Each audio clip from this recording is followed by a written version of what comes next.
کتاب ہدایت قرآن مجید میں ابلیس کو راندہ درگاہ قرار دیا گیا۔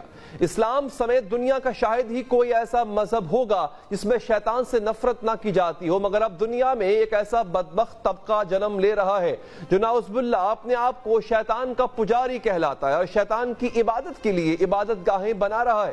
امریکہ کے بعد چلی میں بھی شیطان کی پرستش کرنے والا ایسا گروہ سامنے آیا ہے جس نے حکومت سے مطالبہ کیا ہے کہ انہیں ایک مذہبی گروہ کے طور پر تسلیم کیا جائے۔ چلی میں ٹیمپل آف سیٹن کے تقریباً 100 اراکین ہیں، لیکن حال ہی میں لگ بھگ 400 افراد نے اس گروہ میں شامل ہونے کی درخواست دی ہے، لیکن حکومت شیطان کے پجاریوں کے مطالبے کو ماننے کو تیار نہیں۔ برطانوی نشریاتی ادارے بی بی سی کے مطابق امریکی حکومت بوسٹن میں دی سیٹانک ٹیمپل کو ایک مذہب کے طور پر تسلیم کرتی ہے، جس کے اجتماعات امریکہ کے علاوہ یورپ اور آسٹریلیا میں بھی منعقد ہوتے ہیں۔ میل آن لائن کی رپورٹ کے مطابق شیطان کے پجاریوں کا امریکہ میں ہیڈ کوارٹرز امریکی ریاست میساچوسٹس میں واقع ہے اور پورے امریکہ میں ان کی 24 چھوٹی عبادت گاہیں ہیں۔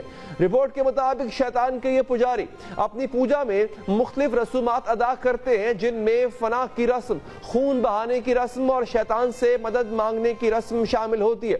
جون 2023 میں بوسٹن کے سیٹانک ٹیمپل میں دنیا میں شیطان پرستوں کا سب سے بڑا اجتماع ہوا۔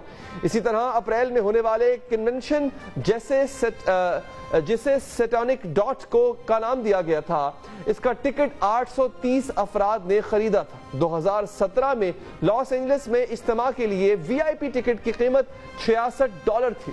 اسی طرح جون 2023 میں پولینڈ میں ایک مشہور بس روٹ 666 کو ٹو ہیل کا نام دیا گیا، جس کی وجہ سے تبدیل کیا گیا کہ یہ شیطانیت کو فروغ دیتا ہے۔ امریکہ اور یورپ میں ہی نہیں بلکہ بھارت اور پاکستان میں بھی شیطان کی باتوں کی گونج ہے۔ بھارتی گلوکار ہنی سنگھ نے ایک انٹرویو میں شیطان کے بارے میں گفتگو کی اور انکشاف کیا کہ وہ شیطانی عبادت گاہ میں گئے اور شیطان کی طرف متوجہ بھی ہوئے۔ پاکستان کے ایک نجی ٹی وی کے پوڈ کاسٹ میں پراسرار علوم کے ماہر برہان خان نے دعویٰ کیا کہ اسلامی جمہوریہ پاکستان میں بھی 4 شیطانی عبادت گاہیں خفیہ طور پر کام کر رہی ہیں، جہاں لوگ مال و دولت اور شہرت حاصل کرنے کے لیے جاتے ہیں۔ برہان خان کے دعوے میں اس لیے بھی صداقت دکھائی دیتی ہے کہ اس سال 19 اکتوبر کو کراچی کی ایک نجی یونیورسٹی میں ویلکم پارٹی کے نام پر ایک تقریب ہوئی، جہاں طالب علموں نے شیطانی اور دجالی شبیہوں کی تشہیر کی، جس پر یونیورسٹی کو بعد ازاں معافی بھی مانگنا پڑی۔ پاکستانی نہیں، اس سال مئی کے مہینے میں ایرانی حکام نے تہران میں شیطان کی پوجا کے الزام میں 260 افراد کو گرفتار کر لیا۔ گرفتار شدہ افراد میں 3 یورپی باشندے اور 115 خواتین بھی شامل تھیں۔ یہ لوگ قابل اعتراض حالت میں پائے گئے۔ ان کے لباس، چہرے اور سر پر شیطانی فرقے کی علامات تھی۔ جولائی 2009 میں شیراز میں بھی ایک کنسرٹ پر چھاپے کے دوران 104 افراد کو شیطان کے پجاری ہونے کے الزام میں گرفتار کیا گیا۔ 2013 میں سعودی عرب کے دارالحکومت ریاض کے مضافات وادی میں بھی شیطان کے 30 پجاری پکڑے گئے، جن میں 17 کا تعلق امریکہ اور یورپ سے تھا۔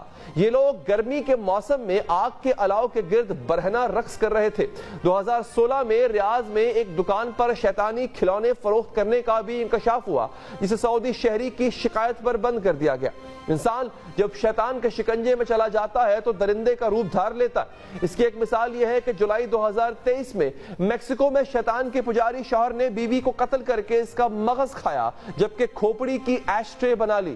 شیطان کے پجاری نے اعترافی بیان میں کہا کہ بیوی کو قتل کرنے کا حکم شیطان نے دیا تھا۔ شیطان کے پجاری نے یہ انکشاف بھی کیا کہ اس نے بیوی کی لاش کے ٹکڑے کیے، جسم کے مختلف اعضاء کو پکا کر کھایا اور باقی اعضاء کو تھیلی میں پھینک کر بیابان میں پھینک دیا۔ فروری 2014 میں امریکی ریاست ٹیکسس میں خود کو شیطان کا پجاری کہنے والے نوجوان نے بھی اپنے ساتھ مل کر لڑکی کو موت کے گھاٹ اتارا۔ ناظرین، استغاثہ کے مطابق لڑکوں نے شیطان کے ساتھ معاہدے کے تحت لڑکی کو قتل کیا، اس کے جسم کو مسخ کر کے معدے کا صلیب کا الٹا نشان بنایا۔ اسی طرح 2016 میں جنیوا میں شیطان کے پوجا کے دوران ایک خاتون قربان کرنے کی دلخراش ویڈیو بھی منظر عام پر آئی۔ مارچ 2016 میں ماسکو میں شیطان کے پجاری نے اپنے شیطانی تجربات کے لیے 6 افراد کو قتل کر دیا۔ سفاک ملزم یہ جاننا چاہتا تھا کہ وہ ان افراد کو قتل کر کے پھر سے زندہ کر سکتا ہے یا نہیں۔